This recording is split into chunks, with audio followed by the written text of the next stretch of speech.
In the years following the 2008 economic crisis, something unsettling began to take shape in the heart of Europe. As economies in Europe and the US buckled under stress, a new wave of fear and loathing emerged. But this time, it wasn't just about economic survival. It was about identity, belonging, and for many, about Islam. For years, the multicultural West had accepted and even celebrated the rich tapestry of diverse cultures and religions. Muslims, like many others, found a place in this mosaic. Their distinct identity, shaped by faith, tradition, and community, was embraced by a society that prided itself on inclusivity. But as the economic strain tightened its grip, the fabric of this multiculturalism began to fray. Populist far-right groups seized the moment, fanning the flames of fear and resentment.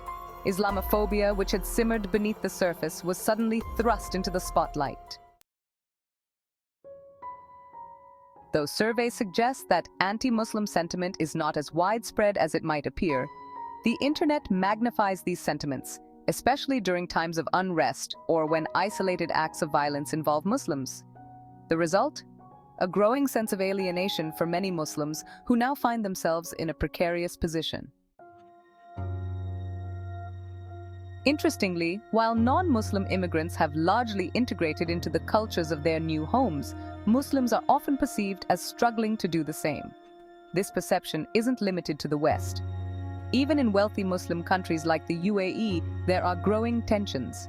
Visa restrictions on citizens from certain Muslim-majority nations underscore a broader issue, an unwillingness or inability to conform to the host nation's laws and norms. It's crucial to understand that the far-right's narrative is flawed.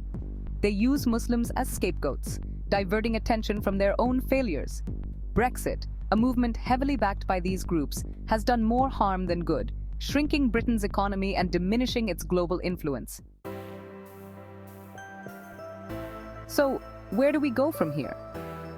The era of multiculturalism as we knew it may be eroding, but this is not a call for retreat.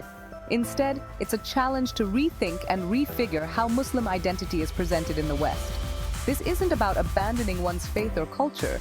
It's about finding a balance, integrating while staying true to one's roots. Britain is at a crossroads. The fear and loathing that have taken root are not insurmountable. But change must come from within the Muslim community as well.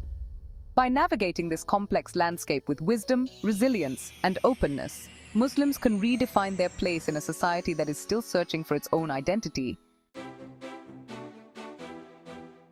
We encourage you to like, share, and subscribe, and to join the conversation in the comments below.